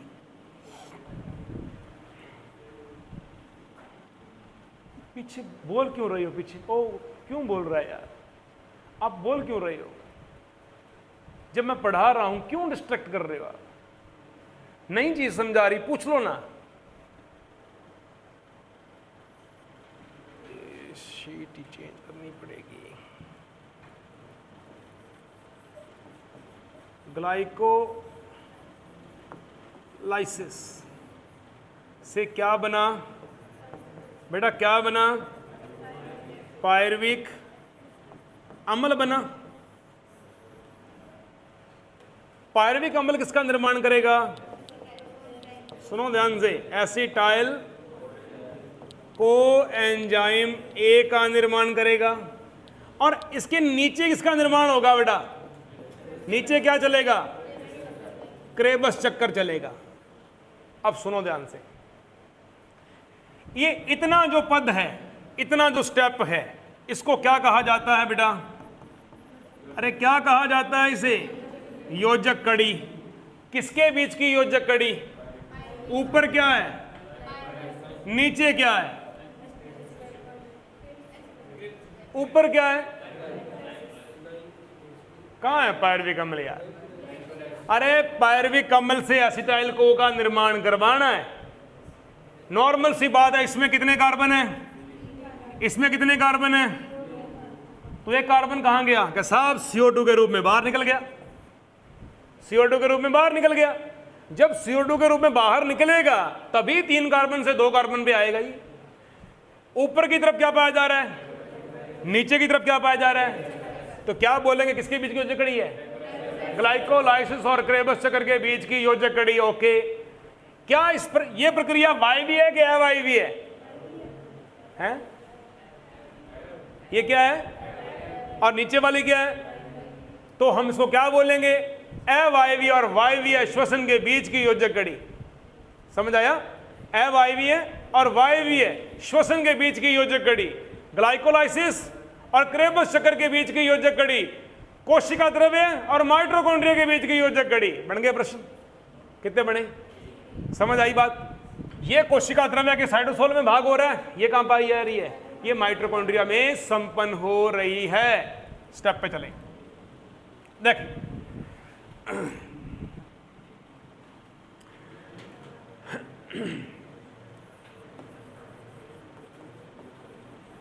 हमने बना दिया ये बना दिया अभी 2 अणु किसके बना दिए? पायरविक अम्ल के बना दिए। ये पायरविक अम्ल के 2 अणु बना दिए। यहां से किसका निर्माण होना है? एसिटाइल कोएंजाइम ए का निर्माण करना है। कितने अणु यहां पे, यहां पर भी कितने अणु, यहां कितने कार्बन, यहां कितने कार्बन, ये स्टेप है हमारा, याद रहेगा, ये हमारा स्टेप है। अब इस स्टेप के अंदर चीजें समझ लो ध्यान से, दो अणु पायरुविक अम्ल से दो अणु एसिटाइल कोएंजाइम ए का निर्माण करवाना है। इस प्रक्रिया में क्या क्या होगा समझो, फिर क्या क्या होगा। नंबर 1, इस पद को योजक कड़ी कहा गया है। क्या कहा गया? नंबर 2, इसे लिंक अभिक्रिया कहा गया। क्या कहा गया? अब यहां 3 कार्बन है, यहां 2 कार्बन है, पहले नंबर पे तो यहां से क्या निकलेगा, एक CO2 का अणु का त्याग हो जाएगा। हो गया महाराज। दूसरा, इस प्रक्रिया के अंदर NAD+2H पॉजिटिव आयन मिलकर क्या निर्माण करवाएंगे, NADPH2 का निर्माण कर देंगे। कितने अणु हैं ये? 2 अणु हैं। एक अणु से कितने ATP बनते हैं? अरे कितने ATP बनते हैं? तो टोटल ATP कितने बन जाएंगे? समझ आ गई जी? कुछ पूछना है? 2 अणु पायरुविक अम्ल एसिटाइल कोएंजाइम ए का निर्माण करवाता है। इस प्रक्रिया में एक CO2 का अणु बाहर निकलता है, एक NAD+2H पॉजिटिव या 4H पॉजिटिव आयन मिलकर किसका निर्माण करते हैं, NADPH2 का निर्माण करते हैं। यदि यहां 2 अणु हैं, यहां 2 अणु बन रहे हैं, तो यहां कितने NADPH2 अणु के निकलेंगे? 2 अणु निकलेंगे। एक अणु से कितने ATP बनते हैं? तो 2 से कितने बनेंगे? 6 ATP। अब बात आती है यहां पे एंजाइम, कौन सा एंजाइम आना चाहिए? Dehydrogenase enzyme. क्या बोलेंगे बेटा? पायरुवेट डिहाइड्रोजिनेज एंजाइम काम आएगा इस अभिक्रिया के अंदर। इस अभिक्रिया में 5 चीजें और जुड़ती हैं बेटा। क्या जुड़ती हैं बेटा? 5 चीजें यहां पे और जुड़ती हैं, उनके नाम सुनो ध्यान से। 5 स्टेप यहां पे जुड़ेंगे।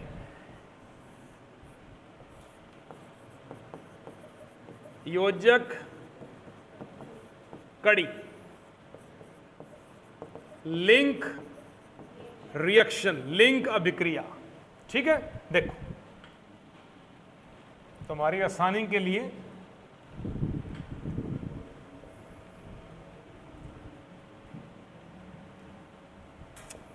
पायरुविक एसिड के कितने अणु हैं बेटा यहां पे?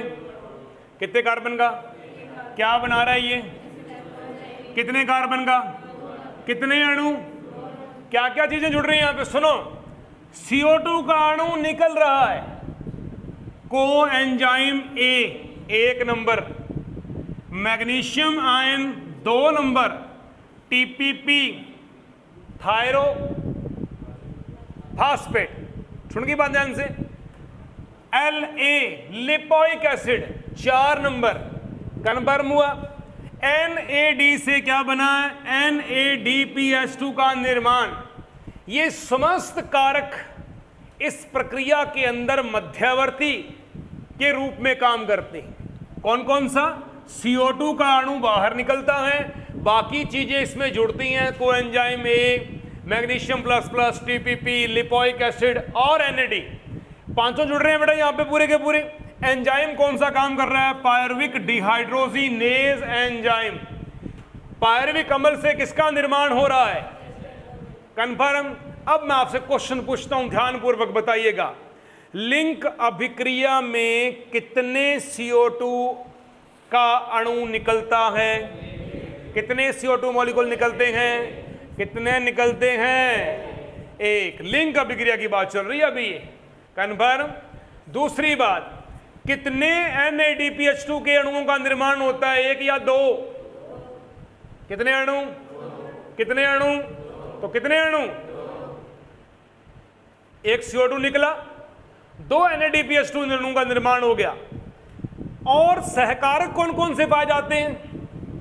Coenzyme A, magnesium ion, TPP, lipoic acid, ये सारे क्या हैं बेटा? इसके सहकारक हैं। क्या है बेटा? ये इसके सहकारक के रूप में ये इसके अंदर जुड़ते हैं और NAD से NADPH2 का निर्माण होता है।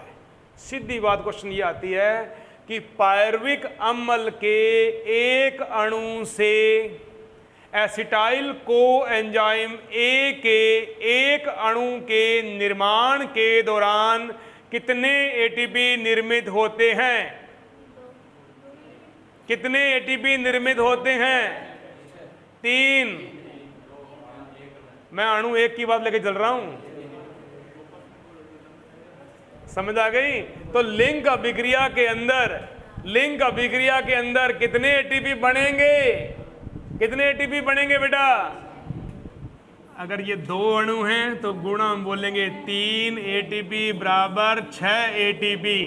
आपसे यदि प्रश्न पूछा जाए कि पायरुविक अम्ल के एक अणु से एसिटाइल को एंजाइम ए के एक अणु के निर्माण के दौरान कितने NADPH2 अणु बनते हैं? 1 2 3 4 1। कितने एटीपी बनते हैं? 3 6 8 9 3 एटीपी बनते हैं।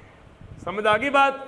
2 पूछा जाए तो 2 तिया 6, 3 पूछे जाए 3 तिया 9, 4 पूछे जाए 4 तिया 12, संख्या पूछी जाएगी आपसे।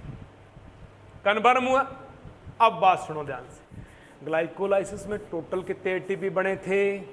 काट पीट के 8 बोलो बेटा, टोटल पूछ रहा हूं मैं, 8 बोलो। 8 वो बन गए और 6 ये बन गए। 8 और 6 14, 38 या 36 में से कितने कम है? अभी कम है ना, वो सारे पूरे करके दूंगा। सुन गई बात ध्यान से? क्लियर हुआ? तो इसको बोला जाता है बेटा योजक कड़ी। ये हमारा दूसरा स्टेप है, याद रहेगा। अब बात चलती है कि साहब इसका स्थल कहां पे है? इसका स्थल कहां पे है? ये कहां कहां जुड़ रहा है, उसके बारे में बताता हूं आपको मैं सहकारकों के रूप में। एक सेकेंड,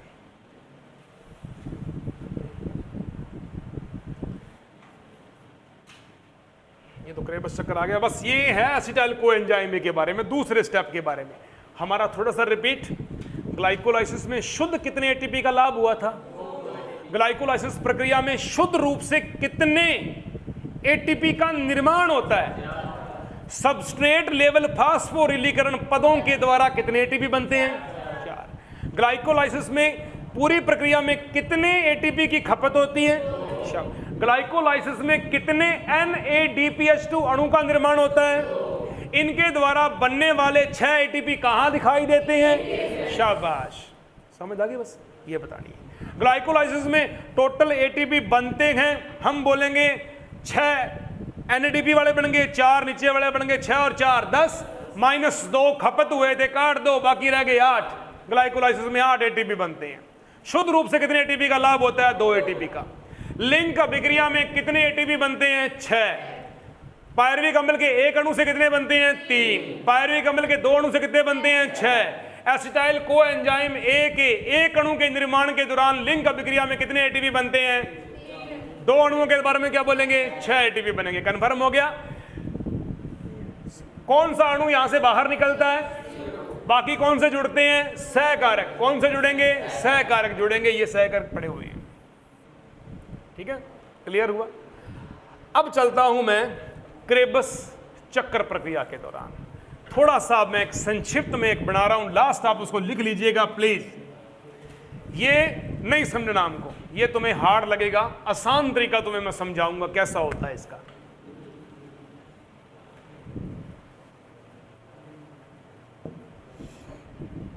नंबर 1 पे देखो, अब हमने अभी तक स्टेप कहां कहां पढ़ दिया है? हमने पहला पढ़ा था ग्लाइकोलाइसिस,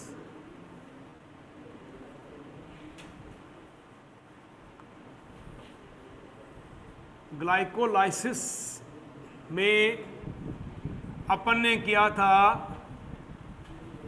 ग्लूकोज क्या बना रहा है? पायरुविक एसिड का निर्माण कर रहा है। पायरुविक एसिड का जब निर्माण कर रहा है और पायरुविक एसिड की ये जो प्रक्रिया हो रही है, ये सारी कहाँ हो रही है बेटा? बताऊं कहाँ हो रही है?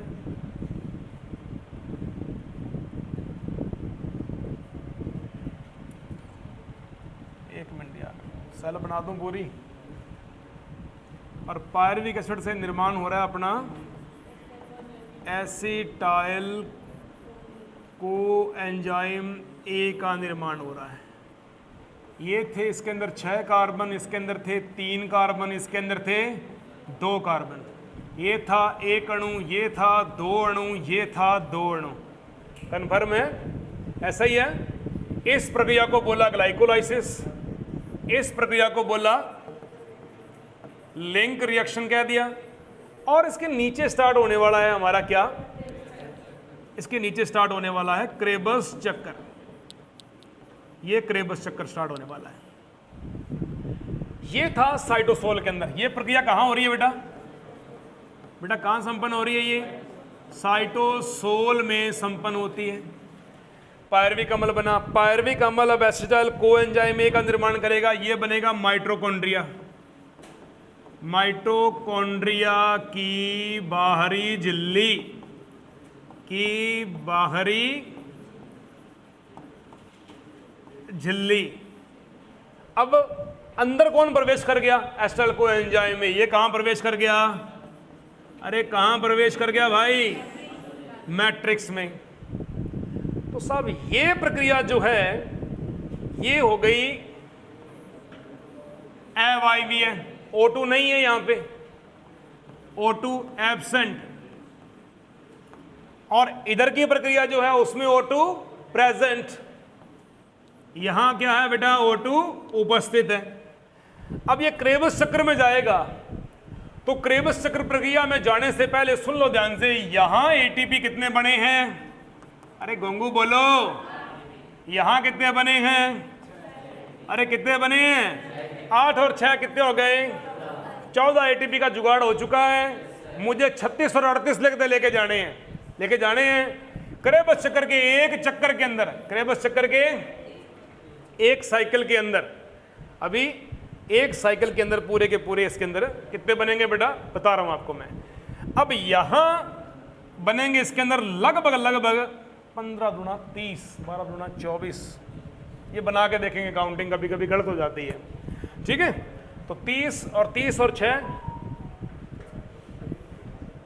30 और 8 38। ठीक है, इसमें बन गए 6 बन गए 24 एटीपी। कितने बनेंगे बेटा? 24 एटीपी बनेंगे। 24 और 6 30, 30 और 8 ऑक्सीश्वसन की प्रक्रिया में कितने एटीपी का निर्माण होता है? हुआ कि नहीं हुआ? हुआ एटीपी है। ये सिस्टम होता है इसका। तो ये क्रेबस चक्कर के अंदर 24 एटीपी बनेंगे। क्वेश्चन आएगा, क्रेबस चक्कर प्रक्रिया के दौरान एसिटाइल कोएंजाइम ए के एक अणु से क्रेबस चक्र में कितने एटीपी बनते हैं? 12। और 2 अणुओं से कितने बनेंगे? 12 दूना 24 एटीपी बनेंगे। ये कंफर्मली चीज याद करनी है अपने को। ठीक है जी, चलता हूं मैं सेकंड क्रेबस चक्कर पार्ट के ऊपर। लो, तीसरा पद, पहला पद ग्लाइकोलाइसिस पूर्ण, एसिटाइल कोएंजाइम में पूर्ण, एसिटाइल कोएंजाइम में सहकारक के रूप में हमने क्या क्या लिया? बताओ। मैग्नीशियम आयन, टीपीपी, कोएंजाइम में लिपोइक एसिड, जडन तत्व भी काम आता है। यहां पे आप जडन तत्व का इस्तेमाल कर सकते हो, कॉपर तत्व का इस्तेमाल कर सकते हो, सीयू भी काम आता है यहां पे। सुनिए बात ध्यान से, एक NADPH2 अणु, यदि एक अणु तो एक NADPH2, 2 अणु तो 2 NADPH2 अणु। कन्फर्म हुआ? क्रेबस चक्कर की बात चलती है। क्रेबस चक्कर, इसका दूसरा नाम क्या है? ट्राई कार्बोक्सिलिक एसिड चक्कर। क्या बोलेंगे? ट्राई कार्बोक्सिलिक एसिड चक्कर। 3 कार्बोक्सिलिक ग्रुप जो होते हैं यहां पे पाए जाते हैं। क्रेबस चक्कर का नाम क्रेबस चक्कर क्यों पड़ा? इसके खोजकर्ता का नाम क्या था? Hans and Krebs. Hans and Krebs. इन्होंने क्रेबस चक्कर की खोज किसमें की थी? उड़ने वाले पक्षियों में। उड़ने वाले पक्षियों में कबूतर की पेशियों में, और कबूतर की पेशियां कैसी होती हैं? खोखली। कैसी होती है बेटा? खोखली। वायु तक भरा रहता है, तभी वो आसानी से उड़ पाते हैं। तो इसने कबूतर की उड्डयन मसल जो थी, उड़ने वाली जो पेशियां थी, उड़ने वाली पेशियों में इसकी डिस्कवरी की थी। पहला नाम इसका क्रेबस चक्कर, खोजकर्ता के आधार पर। दूसरा नाम सिट्रिक एसिड चक्कर का मतलब इसका प्रथम स्थायी उत्पाद क्या बनता है? सिट्रिक एसिड होता है। कितने कार्बन का होता है? 6 कार्बन का होता है। कितने कार्बन का होता है? 6 कार्बन का होता है। इसे ट्राई कार्बोक्सिलिक एसिड चक्कर भी कहा गया है। 3 कार्बोक्सिलिक ग्रुप इसके अंदर पाए जा रहे हैं। अगली बात क्या आती है? क्रेबस चक्र प्रक्रिया का प्रथम स्थायी उत्पाद कितने कार्बन का होता है? क्या नाम होता है इसका? याद रहेगा पक्का? कैल्विन चक्र का प्रथम स्थायी उत्पाद कितने कार्बन का होता है? 3 कार्बन का। नाम क्या होता है इसका? फास्फोग्लिसरिक एसिड चक्कर। क्या बोलेंगे? फास्फोग्लिसरिक एसिड चक्कर। C4 पादपों के अंदर कितने कार्बन का? कितने कार्बन का? 4 कार्बन का प्रथम स्थायी उत्पाद का नाम ऑक्सैलो एसिटिक एसिड। कौन सी कोशिकाओं में बनता है? पर्णमध्योतक या बंडल शीत कोशिकाओं में? पर्णमध्योतक कोशिकाओं के अंदर बनता है। पर्णमध्योतक कोशिकाओं के अंदर कौन सी प्रक्रियाएं संपन्न होती हैं? प्रकाशिक या अप्रकाशिक? तो अप्रकाशिक अभिक्रियाएं कहां संपन्न होती हैं? फूलाछद कोशिकाओं में संपन्न होती हैं। शाबाश। फिर क्वेश्चन आता है कैम चक्कर, क्रेसुलेशन एसिड मेटाबॉलिज्म चक्कर। इसमें रंध्र कब खुलते हैं? रात में। इसमें CO2 का स्थिरीकरण कब होता है? रात में होता है। इसका प्रथम स्थायी उत्पाद कितने कार्बन का? नाम क्या होता है उसका? Oxalo acetic acid. प्रकाशिक श्वसन में कौन से कोशिकांग भाग लेते हैं? प्रकाशिक श्वसन में कौन से कोशिकांग भाग लेते हैं? नाम क्या होता है उनका? CPM। क्या नाम होता है? अरे ये नाम होता है कि नहीं होता? क्लोरोप्लास्ट, पेरोक्सिसोम और माइटोकॉन्ड्रिया। याद है या भूल गए? ओके। वारबर्ग तथा डिकिंस ने कौन सा प्रभाग दिया था? वो तो डेकर और टीओ का था। अरे वारबर्ग प्रभावी था बेवकूफो, बेटा सोच रहे हैं पता नहीं कौन सा था। ठीक है। अब उसके बाद में ग्लाइकोलाइसिस प्रक्रिया का प्रथम उत्पाद क्या है? ग्लूकोज। अंतिम उत्पाद क्या है? शाबाश। 6 कार्बन का ग्लाइकोलाइसिस के अंदर है। कौन सा अंतिम उत्पाद है बताओ? अब बताओ, आरामी हो तुम, अब फंसोगे। बताओ मेरे को, ग्लाइकोलाइसिस प्रक्रिया के अंदर 6 कार्बन का अंतिम उत्पाद का नाम बताओ। ये करने लग रही है, पोड़ी लगी हुई है यहाँ पे। हाँ, वेरी गुड। क्या बात है, ये क्यों बोलने लग रही है? पता नहीं कितना रटा हुआ है। Fructose 1,6 diphosphate. क्या बोलेंगे? 6 कार्बन का अंतिम उत्पाद है यार। इसके बाद में साहब, इसके बाद में 3-3 कार्बन के उत्पाद चल जाएंगे। ग्लाइकोलाइसिस प्रक्रिया में 3 कार्बन की प्रथम उत्पादों का नाम बताओ। 3-DHAP, 3-PGL। साहब तीनों ही, दोनों ही क्या है? 3-3 कार्बन के हैं। ग्लाइकोलाइसिस प्रक्रिया के अंदर 3 कार्बन का अंतिम उत्पाद। ग्लाइकोलाइसिस प्रक्रिया का 3 कार्बन का अंतिम से पहले वाला उत्पाद। अरे 2 पीपा फास्फोइनोल पायरुविक एसिड। ग्लाइकोलाइसिस प्रक्रिया का 3 कार्बन का अंतिम से तीसरा उत्पाद 2-PGA। चौथा उत्पाद 3-PGA। 5वां उत्पाद 1,3-डाइपीजीएल। 6वां उत्पाद 3-PGL। 7वां उत्पाद फ्रक्टोज 1,6 डाइफॉस्फेट। 8वां उत्पाद फ्रक्टोज 6 फास्फेट। 9वां उत्पाद ग्लूकोज 6 फास्फेट। 10वां उत्पाद ग्लूकोज। 11वां उत्पाद सुक्रोज। ग्लूकोज से भी नीचे का हो गया। आप उल्टा पढ़ो, वापस पढ़ो, जैसे मर्जी पढ़ो, ऐसे याद होते हैं। चलो एक रिवीजन मारते हैं अपने फटाफट, वरना मैं ये करवाऊंगा फटाफट। देख लो बहुत बड़ा ये।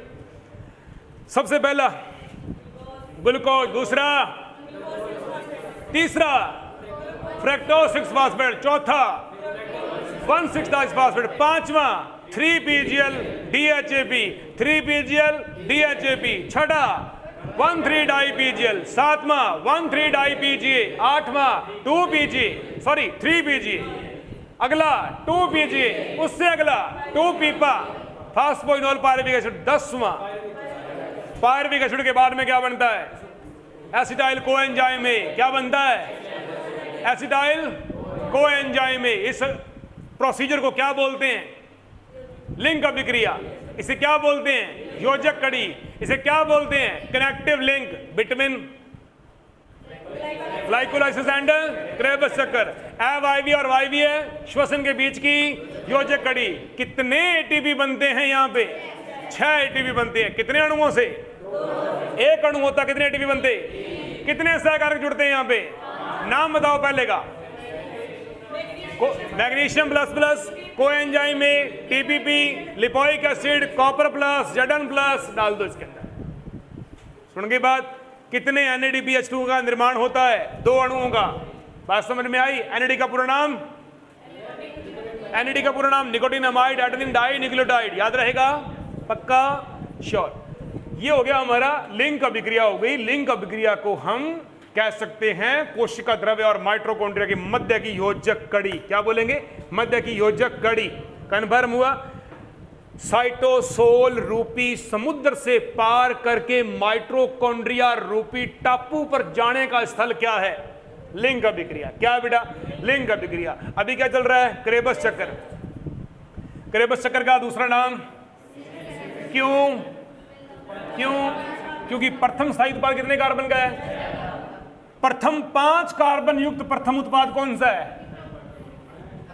ये एनसीईआरटी में लिखा हुआ, ये मैंने बनाया है कि प्रथम स्थायी उत्पाद तो है 6 कार्बन का। प्रथम 5 कार्बन युक्त पहला उत्पाद कौन सा बनता है? क्या नाम है इसका? Alpha keto glutaric acid. क्या नाम है इसका? प्रथम 4 कार्बन युक्त प्रथम उत्पाद कौन सा है? Succinyl coenzyme A. 4 कार्बन का अंतिम उत्पाद क्या है? Oxalo acetic acid. ये किसके साथ जुड़कर 6 कार्बन का पहला स्थायी उत्पाद बनाता है? ये कितने कार्बन है? एसिटाइल कोएंजाइम में कितने कार्बन थे? तो एसिटाइल कोएंजाइम में के 2 कार्बन, इसके 4 कार्बन, दोनों जुड़कर किसका निर्माण करते हैं? किसका निर्माण करते हैं? सिट्रिक एसिड का निर्माण करते हैं। ये है प्रक्रिया क्रेबस चक्कर की। याद रहेगी? पहला 6 कार्बन का, अंतिम 6 कार्बन का वो भी आएगा, आइसोसिट्रिक एसिड वो भी आता है। पहला 5 कार्बन का, पहला 4 कार्बन का, अंतिम होता ही नहीं, एक ही होता है 5 कार्बन का बस। और वो कार्बन का उत्पाद ऐसा है जहां से अमीनो अम्लों का व्युत्पन्न हुआ है, जहां से अमीनो अम्ल बने हैं। ग्लाइसिन जहां से बना वो यहां से बना है, यहां से, इससे बनता है ग्लाइसिन। सबसे पहला, सबसे फर्स्ट अमीनो एसिड का निर्माण क्रेबस चक्कर से यहां से होता है। फिर आता है प्रथम 4 कार्बन का सक्सिनाइल कोएंजाइम में, अंतिम 4 कार्बन का ऑक्सैलो एसिटिक एसिड किससे जुड़ता है? एसिटाइल कोएंजाइम ए के साथ में जुड़कर क्या बनाएगा?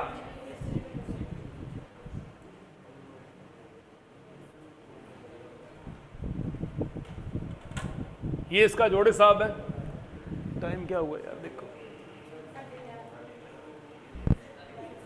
चलो कुछ क्वेश्चन करवाता हूं, बस आज का टॉपिक इतना, कुछ क्वेश्चन करवाऊंगा मैं। उम्मीद करता हूं आज का टॉपिक थोड़ा मैंने डीपली चलाया, स्लो चलाया, लेकिन आगे अब 1 दिन का अपना मैटर बचा हुआ है। ठीक है, उम्मीद करता हूं आज का टॉपिक आपको समझ में आया होगा और ये पेपर आपका सुनिश्चित करेगा। मिलते हैं कल एक नए टॉपिक के साथ में, तब तक आप सभी का शुक्रिया, सभी का धन्यवाद, थैंक यू। अभी बैठे रहिएगा।